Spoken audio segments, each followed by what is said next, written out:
只因想让好兄弟找到女朋友，他竟假扮少女和兄弟谈起了恋爱，把我当一个公主一样在那边捧着，含在嘴里怕化了。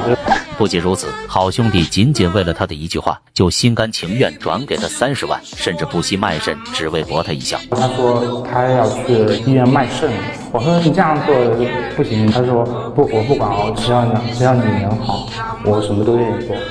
果然被爱的就是幸福，就连最后蹲监狱嘴角都洋溢着掩盖不住的喜悦。快艾特你那连一杯奶茶都骗不来的兄弟学习。眼前的小伙名叫大黄，江苏张家港人。因为大黄没有过人的长处，所以一直没有女朋友。随着年龄的不断的增大，他变得饥不择食了起来。最近都觉得电视里面的猴子风韵犹存，这让他的好兄弟小陈开始担心了起来。为了不让好兄弟的择偶脱离人类的范畴，小陈决定牺牲一下自己，从而拉高大黄的择偶底线。他以给大黄介绍女朋友的名义，把自己介绍给了大黄。我就过去逗他，我说我给你介绍一个女的，这女的不错怎样？然后我就用了一个女性的那个 QQ 号码。小陈摇身一变变成了小婷，随后又在网上找到了几张不知名的美女的高 P 照，给大黄发送了过去。大黄一看，眼泪感动的直接从嘴巴里流了出来。大黄深知自动挡的好处，随后是直接抛弃了自己的手动挡，对着小婷展开了疯狂的追求。从此命运的齿轮开始酷酷冒火星子一样的乱转了起来。面对大黄激烈的攻势，小陈凭借着自己20多年男人的经验游刃有余。因为我自己非常娘，非常做作。其实一些女孩子发酵方式，我其实也都知道的。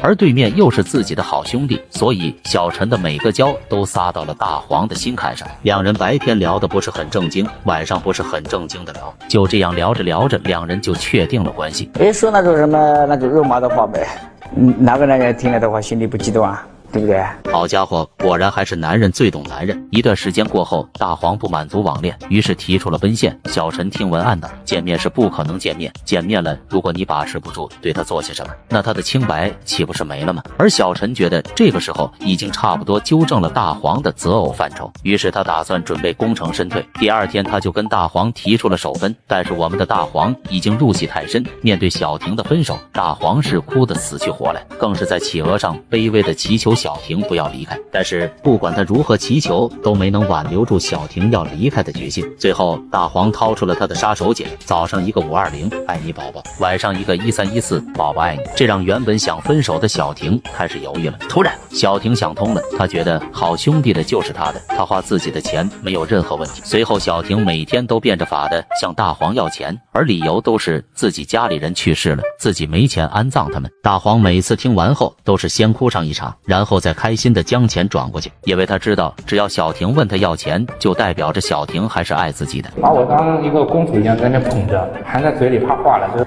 一段时间后，小婷户口本上的人都去世了一遍，这可让小婷犯了难。接下来应该用什么理由要钱呢？而这时大黄却告知小婷，只要小婷不离开他每个月都会把工资上交，1毛都不会留。而听闻此话的小陈却开心不起来，因为小婷只不过是他虚构出来的一个人物，并且小婷出现后，大黄就把他们俩人的兄弟感情忘得干干净净，随后更是对这个虚构起来的小婷吃起了醋。因为他毕竟迷恋的只是我扮演这个虚拟的角色，并不是我本人。然后也许当他知道真相以后，还会觉得我这人恶心。小陈看着大黄对自己扮演的小婷如此痴迷，他害怕得知真相后大黄会不理自己。直到这个时候，小陈才反应过来，原来自己不知道什么时候已经坠入爱河了。为了把事情变回原来的样子，为了让真身重新回归大黄的怀抱，他又想到了一个奇葩的办法。他以小婷的名义告知大黄，自己爸爸酒后驾车不小心出了车祸，现在对方要求赔偿3000万，不然就要自己嫁给对方的儿子进行抵债。小陈的想法是，大黄肯定拿不出3000万，那到时候小婷就要嫁给别人，自己再趁虚而入，把对方掰弯也不是没有可能。那个我也不知道他自己是怎么神来之笔的，我也不知道自己是怎么想到这么损的，这么缺德的。但是小陈低估了大黄对小婷的爱。听闻这个消息后，大黄是直接向7大姑8大姨开始借钱，随后更是拿着自己老爹的身份证进行贷款，硬生生是被他凑出来了30多万。我没钱了，我该想的办法我都想了，对吧？借我也借了，人家不肯借给我了，反而问我要还钱了，信用卡我也办了，对吧？贷款我也做了，实在没办法，为了凑够剩下的钱，大黄甚至有了卖肾的想法。他说他要去医院卖肾，我说你这样做不行。他说不，我不管，只要你能好，我什么都愿意做。小陈听闻大黄要卖肾，身为男人的他当然知道那玩意的重要性，于是急忙阻止。而大黄却表示小婷是自己最爱的人，如果小婷离开了他，那么他活着也没多大意思了。小陈听闻此话都快极度疯了，为什么大黄爱的是自己虚构的小婷，而不是自己？这个时候的小陈才发现事情好像开始脱离自己的掌控了。就当他打算直接挑明的时候，突然张家港的警方找到了他。原来大黄的老爹收到了一个贷款的短信，去银行不查，不知道一查吓一跳，自己那个逆子居然拿着自己的身份证给自己办了贷款。于是他直接报了警，警方也是顺藤摸瓜的抓到了小陈这里，并且乌尔乌的把他带回了派出所。而小陈这个时候也是身心俱疲，立刻交代了所有事情。但是我们的大黄得知后是打死都不愿意相信自己的爱人小婷是自己的兄弟小陈假扮的，就是他一直不相信那个女的是他同事陈某虚构出来的，问过我很多次。于是他来到了派出所对峙，直到从好兄弟小陈嘴里听到他跟小婷说的那些情话时，他才彻底破防。而听闻兄弟对自己真的有那种想法时，大黄气的是差点当场暴走。我非常火，非常大。那时候我恨不得，如果我接到他本人的话，对吧？我恨不得上去踹他两脚了，真的。好家伙，事情败露，骗了30多万，大黄仅只想踢2脚，这证明大黄心里还是有小陈的呀。但是我们的小陈听闻却觉得很委屈。小陈表示，我们这么恩爱的感情到底算什么？算海苔吗？小陈甚至还觉得大黄做的这些都是应该做的。我是他女朋友，我是他老婆，他为我这件事情就是应该做的。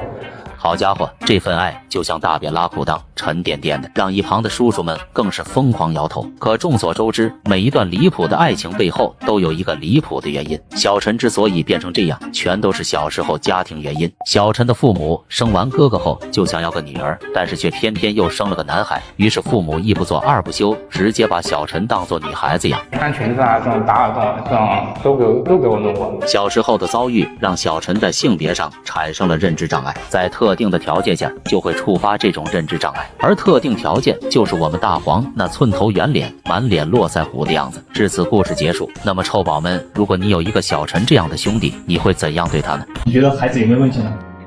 我没有问题，一定没有问题。不是，我也90%没问题，90几。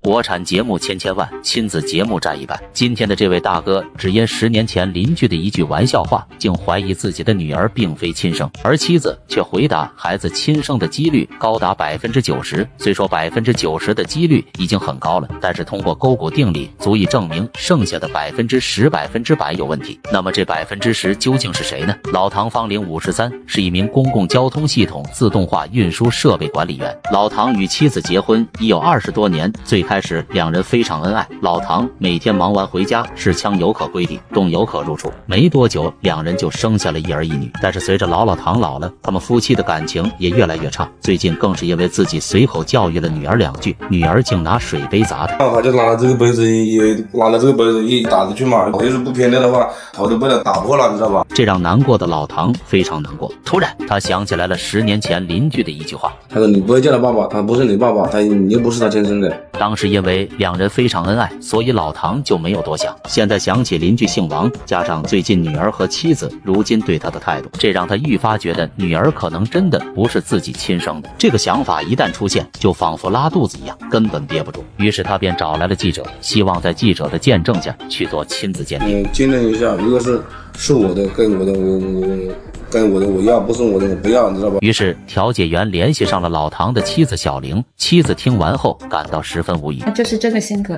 平时就是在怀疑、不信任，然后一点小事就会放在心里。为了解决这些小事，妻子决定带着丈夫直接去找当年的邻居老王当面沟通。他不住这里，现在住哪里？不知道。时间已过去10年，当年的老王早已不知所踪，而且就算找到了，估计老王也肯定不会承认。不过回到家后，小玲却表示，如果丈夫要做亲子鉴定，那自己肯定会同意，毕竟孩子是亲生的可能性还是非常大的。如果他要做，我就配合他。配合。对，你觉得孩子有没有问题呢？我没有问题，一定没有问题。不是，我也90%没问题，90几。看似高到离谱的准确率，却说明了剩下的10%、100%有问题。而这时，妻子也意识到自己说错话了，于是急忙告知记者，自己这些年为这个家是任劳任怨，丈夫平时不但不关心自己，而且自己平时花销都要交代的一清二楚，不然他就会兴师问罪。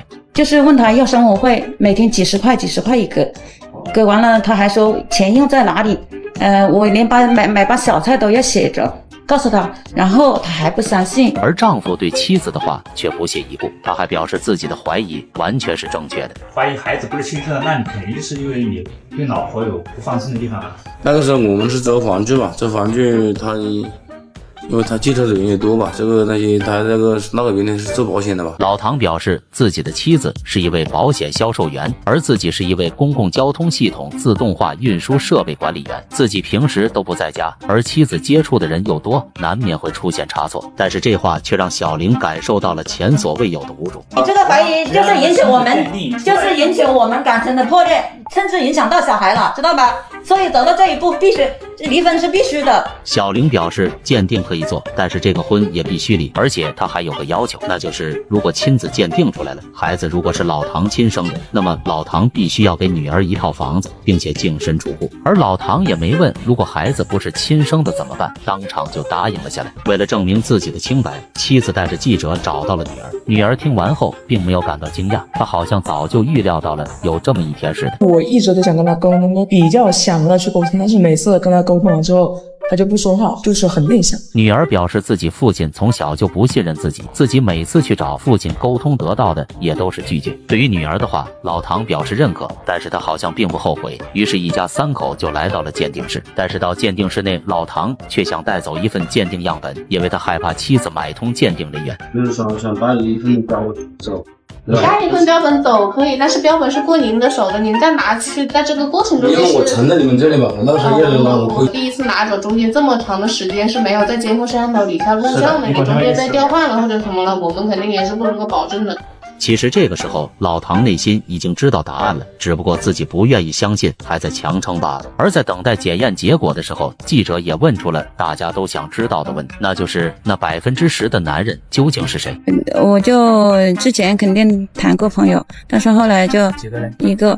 是什么时候断的？是和他在一起多久断的？那有1年了。小玲表示，那10%是之前的前男友，但是两人之前清清白白，什么都没做过。分手后就衔接上了老唐，两人同居后没多久就有了孩子，两人奉子成婚。从播种时间上看，孩子90%是老唐的。最终，老唐和小玲商量着，在长沙市天心区婚姻调解处的工作人员鉴定下公布鉴定结果。工作人员知道老唐的疑心病重，拆封前特意给老唐检查了一遍，没问题后，工作人员才进行拆封。而在这个过程，边上的小玲是紧张的一言不发，直到鉴定人员念出结果，小玲才放下了那颗悬着的心。在排除多卵多胞胎、近亲及外援干预的前提下，依据现有资料和 DNA 分析结果，支持为鱼的生物学父母。看到结果后，老唐内心是十分后悔，并且把过错全部推给了隔壁老王。这个事情你听我说，我也是没办法，知道吧？因为就是谁，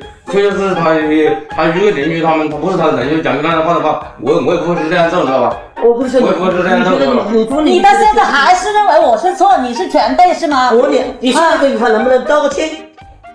好了，我对不起你了，要吧？虽说老唐道歉了，但是还是没能挽回小玲要离婚的决心。最终，房子归于女儿名下，财产55分账。老唐也闹腾了10年，除了证明女儿是自己亲生的外，现在也算是失去一切。所以说，夫妻之间信任是最重要的。但是我有个疑惑，那就是为什么小玲说是90%而不是100%呢？欢迎评论区留下你们的看法。你滚！你不准哭啊！你当然不能哭，你哭什么哭？你哭什么哭？你后悔，你知不知道？你哭什么哭？你这东西一点用都没有。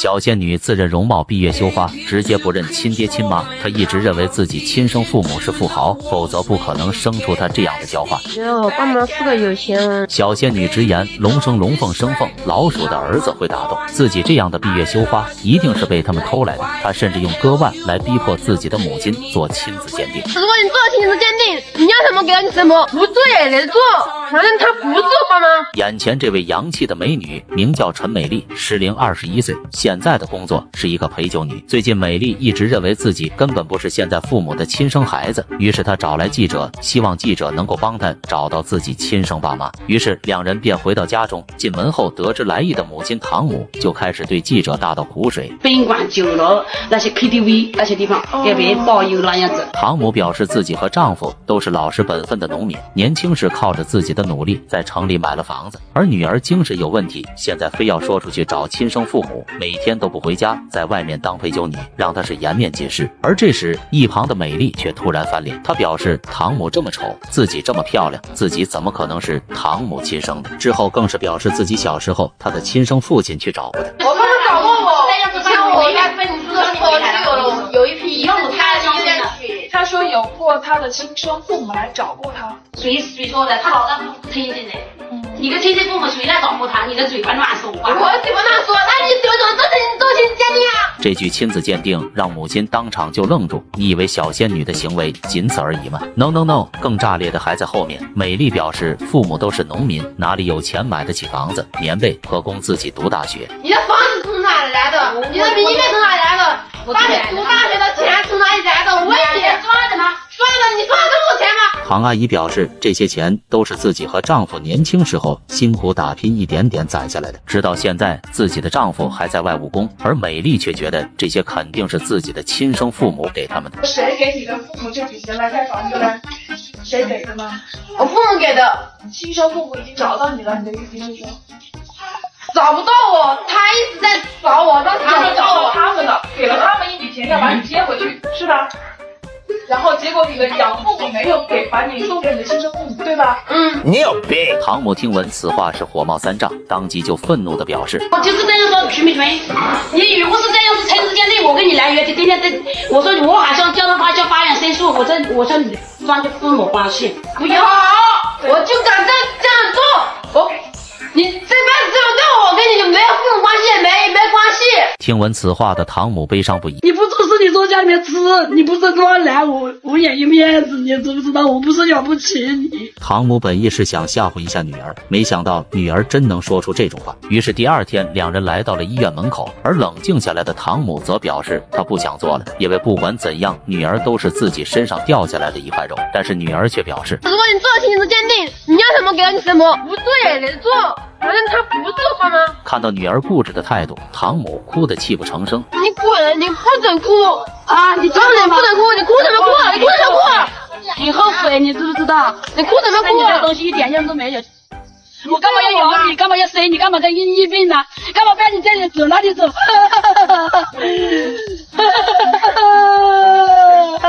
最终，唐母还是无奈地答应了下来。于是两人走进了医院，开始了抽血鉴定。全程两人没有半点交流。做完鉴定后，伤透了心的唐母是一点都不想看到自己的女儿，于是转身离开。但是女儿却一手拉住他。告诉我亲生父母那里，我们两个好好商量，我不是害你的。即便结果还没出来，美丽还是固执地认为自己并非唐母亲生，甚至不断地逼问唐母自己的亲生母亲在哪里。而唐母则是一点都不想理会，她现在身心俱疲，只想回家。突然，美丽也情绪激动了起来，她用手掐住母亲的脖子。一旁的姐姐见状，直接上去一个大逼斗，而美丽却委屈地哭了起来。他打了我，那女的好坏。也就是你的亲姐姐只给你一个大逼斗，你要换做我姐姐，能把我屎打出来。而一旁的母亲最终还是不放心美丽，希望能拉她回家，但是美丽丝毫不领情，甚至还恶语相向。最终唐母被姐姐强行带回了家，而美丽却摇摇晃晃走在大街上，不知道在想些什么。但是很快她就恢复了镇定，浓妆艳抹的来到了酒吧庆祝，因为明天鉴定结果就能出来，她幻想着马上就能找到自己的富豪爸妈了。然而幻想终究是幻想，第二天的鉴定结果显示她与唐母存在血缘关系，而美丽这时候还在念叨着不可能。最终美丽被唐母送到了精神病院治疗，这场闹剧就此收尾。人家抓奸还要抓双，你抓在床上了吗？他是全网最有格局的绿巨人，女友跟他同居3年，却背着他跟上百位网友奔现偷学英语，网友甚至还寄来情趣内衣让女友拍照助兴。说我给你买了一套这个情趣什么的，全部发给你了。你怎么知道是别人给他买的呢？我找聊天记录发现呢，人家说宝宝是外甥给我看。小伙名叫吴凯，是一位江西老表。几天前，他找到记者，说他跟女友发生了一点矛盾，希望记者能帮忙调解一下。据吴凯说，在3年之前，他通过一款游戏认识了女友潘敏，俩人只网恋了1天，女友就提出线下见面，而吴凯对此则是欣然同意，于是连夜买了张去往湖南的车票，来了一场千里送炮。你们两个是怎么认识的呢？是打王者荣耀，感觉也是灵魂是重要的，然后就跟他在一起了嘛。但令吴凯没想到的是，向来都是4大皆空的他，竟然做了次摄政王。俩人见面之后没多久，女友就怀孕了。而吴凯也不是拔刀无情之人，于是便与女友商议结婚。可一番商讨下来，吴凯当场傻了眼。都说江西彩礼全国第1，没想到湖南的彩礼一点也不比江西低。女友一家的要求是车房全款外加20万，5金更改口费另算。他们是这样说的，原话是：如果连房子都买不起，不能全款，那你还来结什么婚？女方的条件相当于要了吴凯父母的半条老命，但为了儿子的婚姻大事，吴凯的父母还是咬牙答应了下来，东拼西凑才凑了70万，可买了一套房就花了60，无奈只能先给了女方10万。为了凑够剩下的彩礼跟装修钱，吴凯的老爹便踏上了北漂之路，因为彩礼钱还差1半，所以潘敏跟吴凯同居后就没有领证。可就在前几天，女友却突然赌气回了娘家，还拉黑了吴凯所有的联系方式，而赌气的原因竟是吴凯没有帮他拿快递。7月1号，他就因为没给他拿快递，他就说要我干什么用，随便一个男的都比我好，然后就丢下宝宝跑了。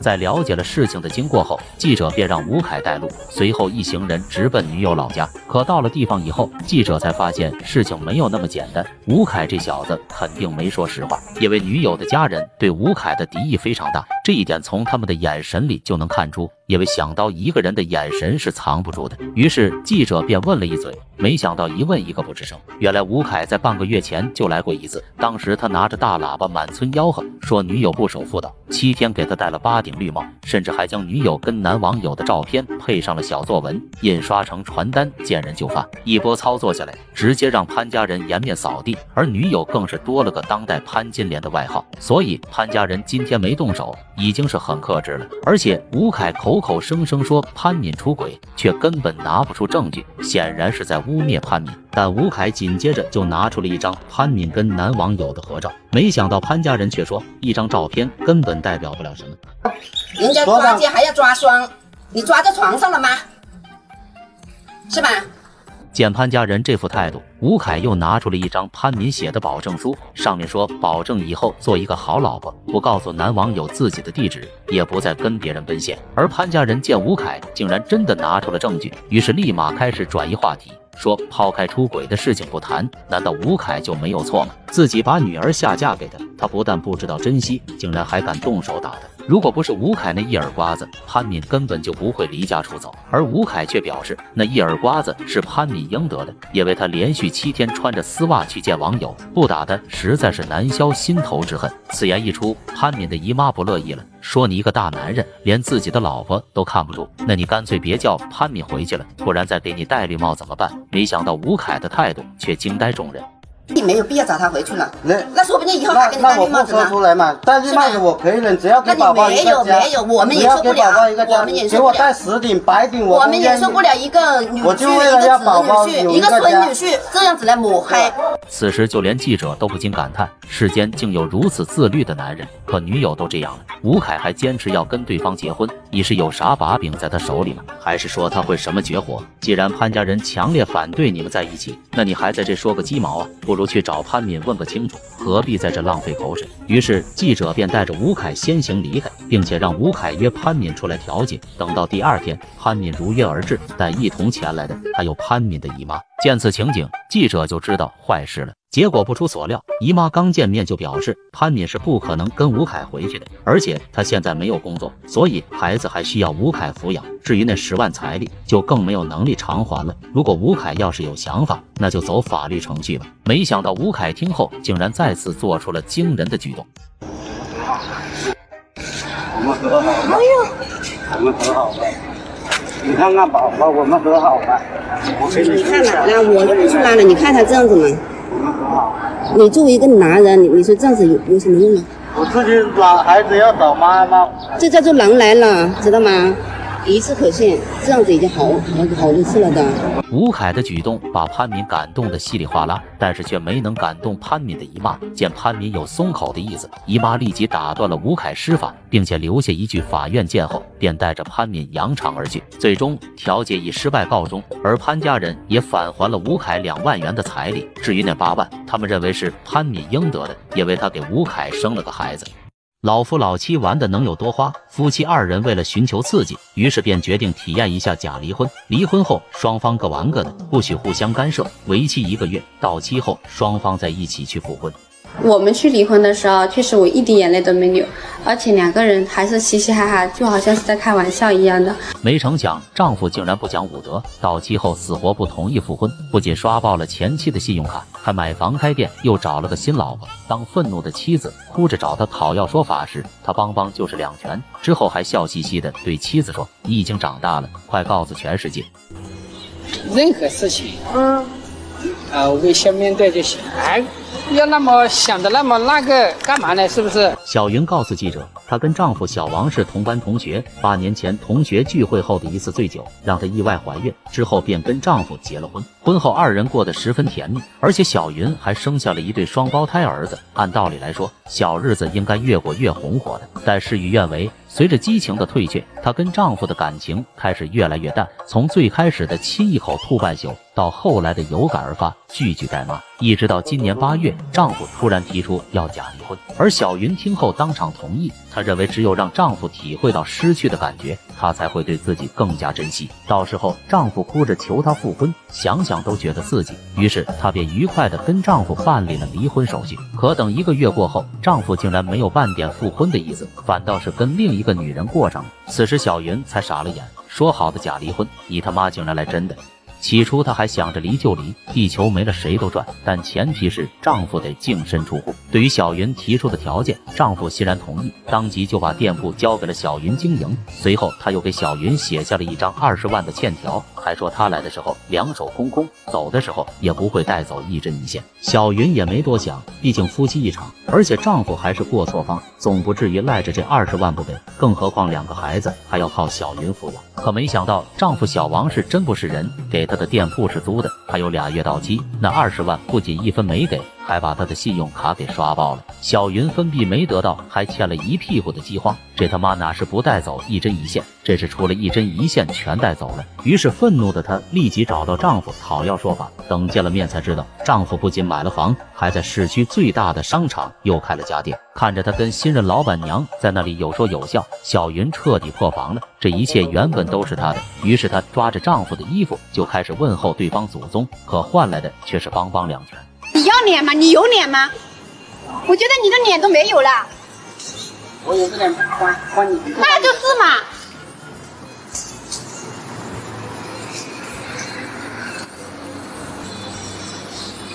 等等。哎，你干什么？干什么？你来瞅我干嘛？看着渣男丑恶的嘴脸，小云比吃了屎还难受。可她毕竟是个弱女子，再怎么生气也只能是无能狂怒。于是这才找到记者曝光此事。在听完小云的叙述后，记者也是气得够呛，于是当即就陪着小云去讨要说法。可等他们见到小王以后，对方却根本不愿和小云多比比，反倒是提出跟记者单独聊聊。随后他便将记者叫到一边，开始吐起了苦水。他说自己是大专毕业，妻子却连初中都没有念完，从学历上看，2人就不是一个世界的人。当初他只是想玩一玩，根本就没有结婚的打算。我是他的student，但他不是我的student。他是初中毕业的，就去打工了。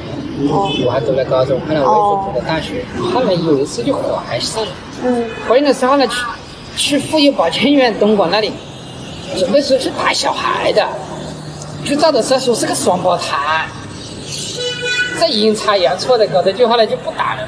小王最后选择了奉子成婚，可没有感情基础的婚姻注定是场悲剧。婚后他一点都不幸福，他认为妻子跟他完全不在一个层次，自己稳扎稳打，把生意做得风生水起，可妻子却总想着一夜暴富，在听懂掌声那里喝了2碗毒鸡汤，就把钱全部投资做了微商，没到2月就赔了个精光。最可气的就是妻子根本不听劝，自己只是跟他吵了2句，他直接跑回娘家摇人，俩大舅哥上门骂了他1个半小时，他连屁都不敢放一个，因为打不过。而此次事件之后，他就产生了离婚的想法，可提了几次小云都不同意，最后无奈他才出此下策。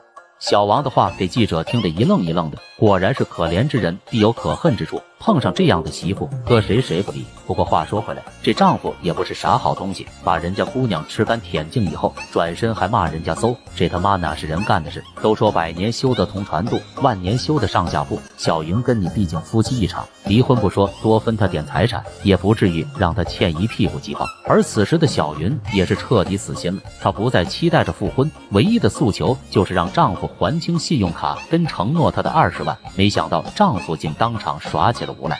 小云见丈夫如此态度，于是便决定用魔法打败魔法，当即就喊来了2位娘家哥哥。俩哥哥见到前妹夫，就是一顿含妈量极高的问候，接着就是一轮强有力的交流。之后小王便骂骂咧咧地签署了协议，内容是男方无条件分给女方20万元，双胞胎儿子归男方抚养，女方需要支付孩子的抚养费。最后这一场狗血闹剧终于结束了。眼前这位60旬大妈交往了11个男朋友，上至40岁的大爷，下至90岁的太爷，全都拜倒在她的花裤衩下。他比我大10岁，我都要。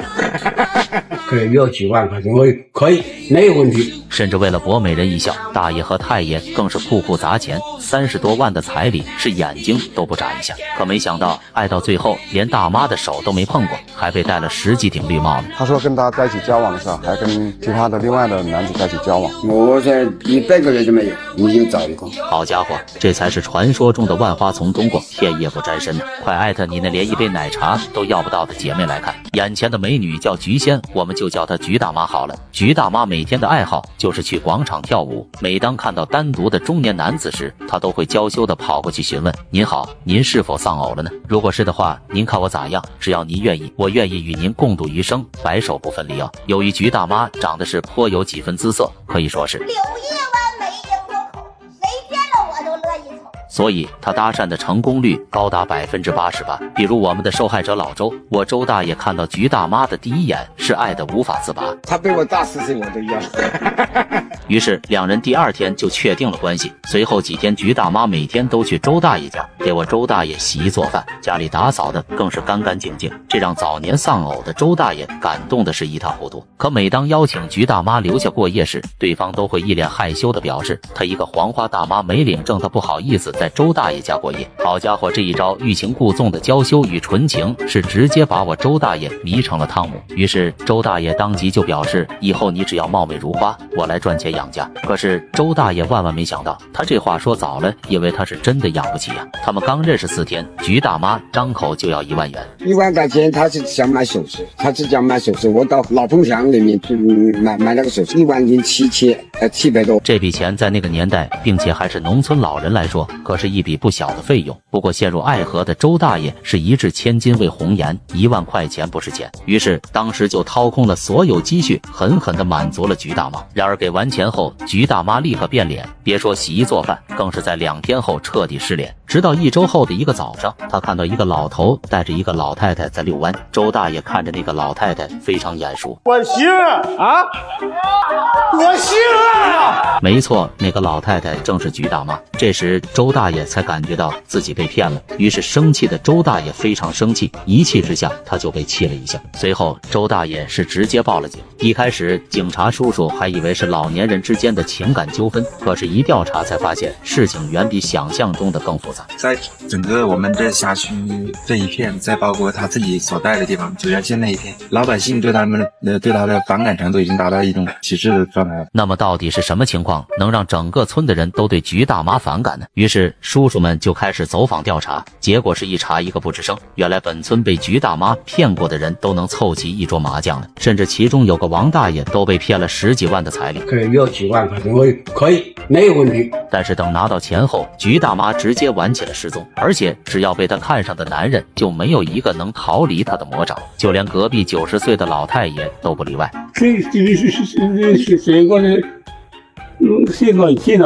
先给1千，后面再拿。好家伙，这哪里是村，这不妥妥的是我菊大妈的提款机加后宫了。直到后面村里所有人都被骗了一遍，她只能找别的村的人骗。这2年经常有些陌生的男子上他家去，也不是像那个处对象啊之类的，而且并且呢，有些男子还在他家过夜。而我们的周大爷正是其中一员。听到这里，我们的周大爷是老泪纵横，因为别说过夜了，他连菊仙的手都没摸过呢。于是他立马恳求警方一定要把菊大妈抓捕归案，不能再让他这样危害老头了。眼看我周大爷的眼眶即将要流出82年的眼泪，叔叔们也是马不停蹄的找到了我们的菊大妈。而这时候，我们的菊大妈又找了个富家老头。可让民警傻眼的是，短短的几天内，菊大妈竟然又骗来了一个金手镯。现在老范跟那个之前已经交往有4、5天了，并且他的那个手也跟那个之前买了一个手镯。好家伙，要我说菊大妈，你要不出来开个班吧，我贷款去学。那么到底是什么情况能让菊大妈变成这个样子呢？原来早在几年前，菊大妈就因为生活作风被工厂劝退，没了生活来源的她开始利用自身条件动起了歪心思。她先是和不同的邻居进行交往，交往后以创业开店的名义骗走他们几十万，最后更是以分手的名义1毛钱都不还。由于她像高启强一样喜欢研究兵法，因此她能掌握各种人的心理，所以每次交往都能把老头家底掏空。后来他喜欢上了跳广场舞，加上自己颇有几分姿色，那是天天烽火戏老头啊，并且他还有高中文凭，这些本领加在一起，那是把老头当小怪一样耍。而我们菊大妈最牛的时候，是同时交往了10几个老头，时间管理大师来了都自愧不如，真的是小母牛洗桑拿，真牛逼。然而我们的菊大妈对此却矢口否认，她表示自己只不过是爱的人多了一点，分手的快了点，她对每一段感情都是极其认真的。她甚至还觉得自己离开老周是为了老周好。是我晓得那个姓周的家里条件一个不好，他夫人年纪跟我们不对，他小我大噻，我考虑以后不好，是吧？考虑事情也稍微考虑有点严嘛，我也不是说嫌他怎么样，我这么大的人还给他打小孩，是吧？后来我就是不走了。而我们的老周听完这些茶言茶语，他当场差点被忽悠瘸了，要不是警察叔叔在一旁提醒，老周差点就要当场白给了。那现在被他这样骗了一下之后，这样对找老伴的信心还有吗？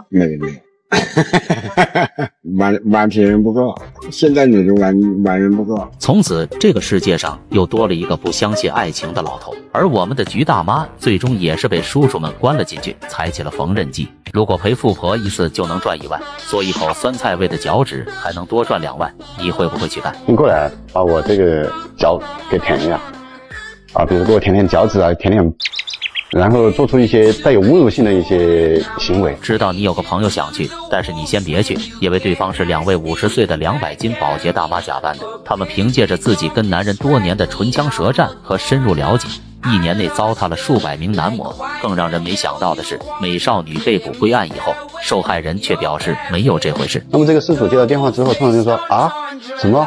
没有，我没被骗，你可能打错电话了。在2016年4月的某天，深圳某派出所接到了一起报警电话，对方声称自己被2名肥婆骗走了所有钱财，还被他们百般玩弄。民警听完后，当即就拿出了小本本，要求受害人讲述一下被玩弄的具体细节。报案男子自称小张，他表示自己自幼父独母病得读书，被骗不久并不熟，自己没钱没收入，无奈走上这条路。于是他在学校苦读3年就毕业了。刚进入社会的他立志要成为人上人，但是在经历过一番社会的毒打之后，变成了人上我。在一次偶然的机会下，他在路边电线杆上看到了一个招聘启事，上面有一条写着富太太招聘男公关，月薪10万20万，不看文凭看身形，吃苦耐劳你就行。小张看到后当即就感觉命运的齿轮在酷酷冒火星一样的乱转，他虽然不知道什么是男公关，但是他知道自己身体嘎嘎行，这个工作简直就是为自己量身定做的。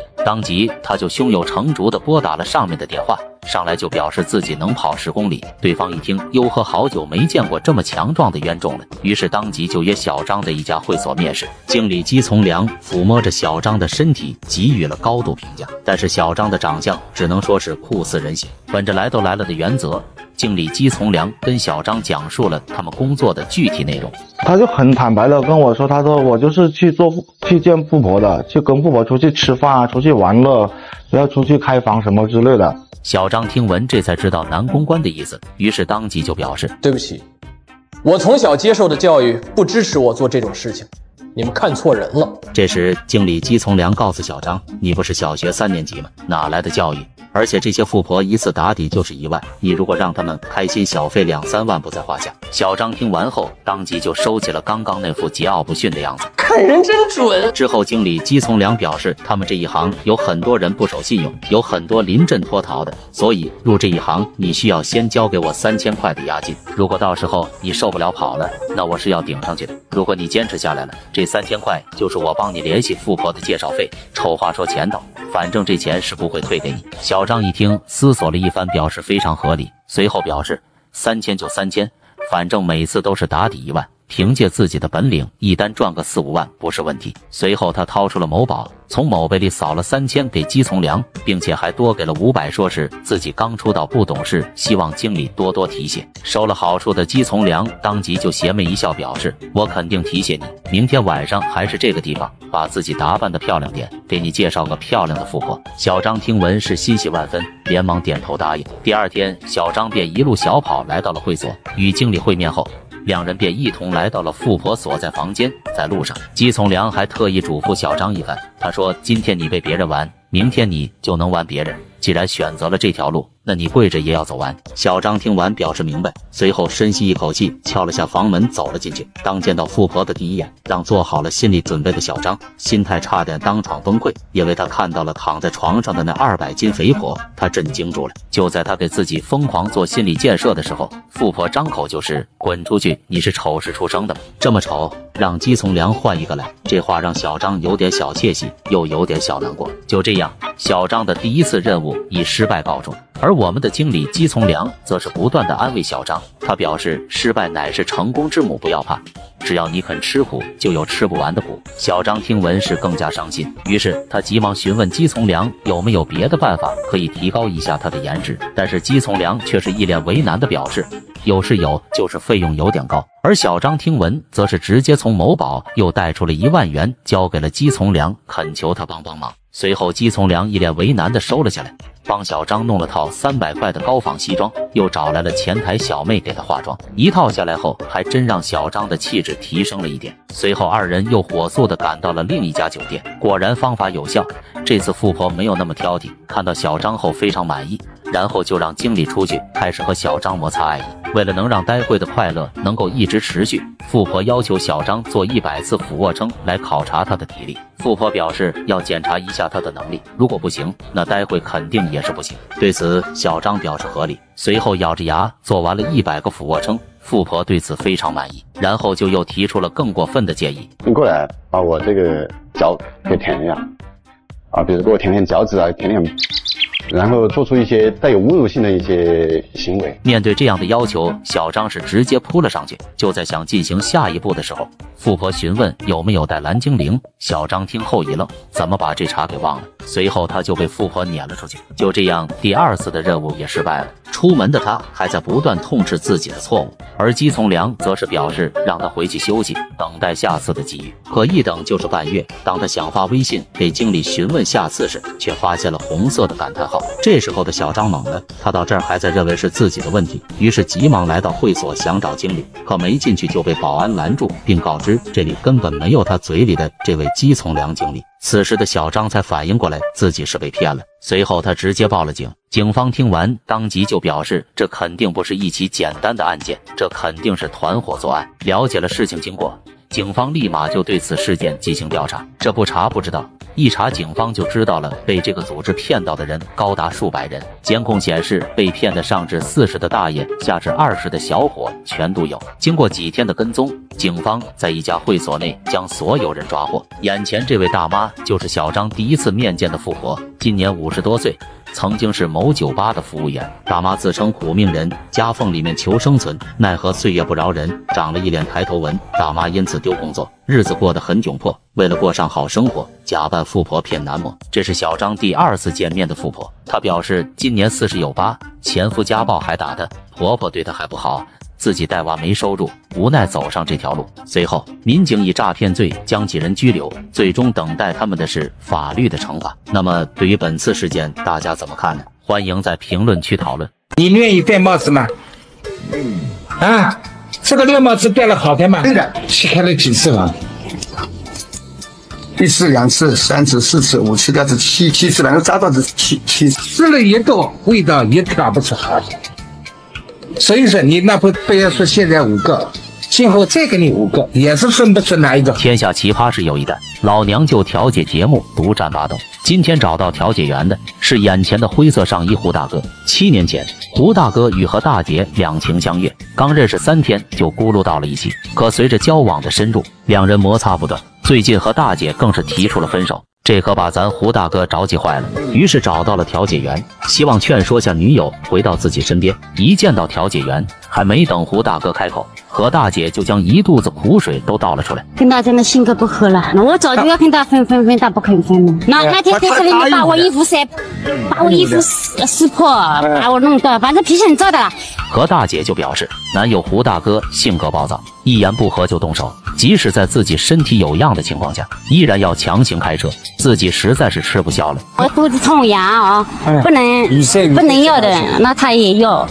他反正是蛮不讲理的了。他身体不好有病，你还要这样做啊？调解员当时就火了，你怎么可以这样对待女友呢？可胡大哥这边就开始爆料了，说何大姐之所以不用自己耕地，都是因为她又交了新男友，对方可是还有老婆孩子的。闻听此言，还没等调解员大脑运转起来，咱胡大哥又继续爆料，虽然女友跟自己交往了7年。可何大姐直到去年才跟前夫哥离婚。好家伙，见多识广的老娘舅小脑差点萎缩。你老公没离婚，你为什么跟他在一起？现在想想嘛，那时候有是一个人轻松一点啊，每次都他半夜3更回来。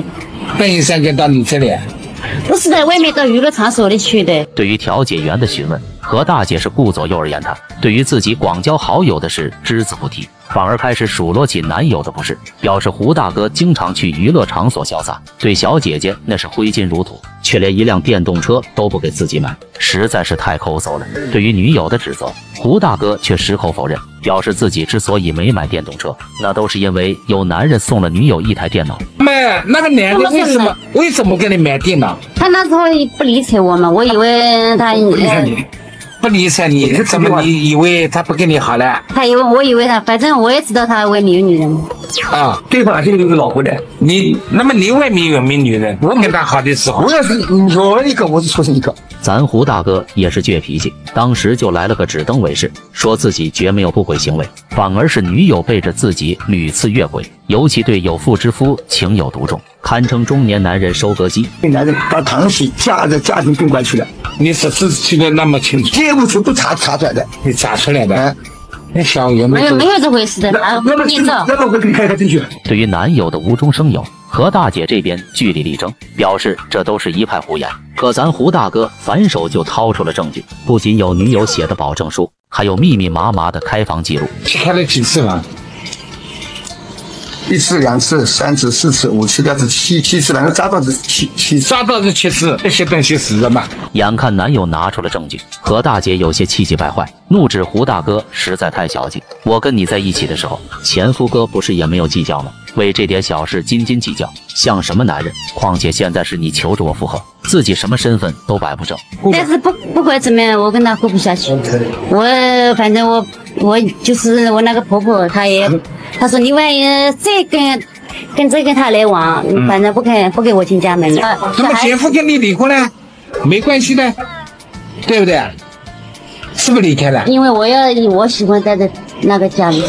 你现在还是待在这个前夫家的呀？调解员 CPU 当时就冒烟了，这关系属实有点错综复杂。那么和大姐既然已经离婚，又为何赖在前夫哥家里不走呢？难道两人又破镜重圆了？可咱胡大哥就说了，人家前夫哥已经结婚生子，怎么可能还吃回头草呢？闻听此言，调解员的小脑瓜也充满了困惑。你为什么不到他身边？为什么不住在一起？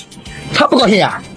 是他不高兴，他不愿意住在一起。咱和大姐就说了，如果跟胡大哥住在一起，岂不是处处受限？那我还怎么广交好友？眼看胡大哥这边无法挽回女友的心，站在一旁吃瓜的前妻唐大姐也站了出来，表示前夫人很不错的，你还要什么电动车？力劝两人重归于好。不得不说，咱胡大哥这人缘就很不错。调解员此时有个疑惑，既然胡大哥这么好，当初你又为何要离婚呢？原来他跟你做夫妻的时候，不好了才那个呀，也是这样的。他们谈恋爱就当时怀孕了就行了。他怀孕女人，那么他受不了嘛。这么一说，何大姐和胡大哥就显得很般配，真是鱼找鱼虾找虾。对于如此天作之合，调解员也决定好好努力一把，势必让两人重归于好。可还没等调解员开口，胡大哥这边又秀上了女友的辉煌战绩。婚姻有几个人？上去一个叫王继尧，2009年一个那么后来2011年一个，他们都有家庭的。我也没什么登记什么的，哪里王继尧有那个？他不是单身啊，他老小夫子了。我本来想是跟那个老家的那个呢，他干涉了。是不是？那么干涉了你就听他的，真是太随便了。几个？一个老公是吧？后面有2个，加上一个，还有一个呢，4个，一共5个了。那你想一想，5个当中哪一个好？虽然咱和大姐久经沙场，可经过几轮摸排，发现都不是自己的菜，吃了一多，味道也调不出好。所以说，你哪怕不要说现在5个，今后再给你5个，也是分不出哪一个。即便如此，胡大哥却表示，只要女友回到自己身边，他愿意不计前嫌，改掉暴躁脾气，好好对待何大姐。可咱和大姐却不愿意继续了，执意要跟胡大哥分开。就在此时，一旁吃瓜的邻居也看不下去了。人好的这个年代听到好的声音，那是3个这个人。邻居大姐就说了，胡大哥这么好的帅小伙你不要，我要不是年纪大点，早就下手了。调解员也趁热打铁，对何大姐苦口婆心的一番劝说。可何大姐是彻底铁了心，表示宁可待在前夫家里，也不可能再跟胡大哥继续了。眼看何大姐如此决绝，调解员也不好再说什么。这里啊，总会有一个地方可以停的，懂不懂？他执意的不听，不要强求，强扭的话不停。他外面3、4年的时候找2个男人呀。既然这种女人，你还要她干嘛呢？我就不要跟她分了，不想跟她分。7年了，我改天我都不要跟她分开。脑子和清爽嘞，告诉你，你愿意戴帽子吗？啊，这个绿帽子戴了好看吗？做人想一想啊。我劝你们还是分开好。宁拆10座庙不拆一桩婚的老娘舅也破天荒的劝说两人赶紧分开。此时何大姐归还了胡大哥送的礼物，1张10元的手机充值卡。至此，本次调解取得圆满成功。现在我给你清脑啊，那这个地方到老了，我跟你说，这种女人算了，今后就不要再乱七八糟啊，自己保重一点。他容易在上班去啊。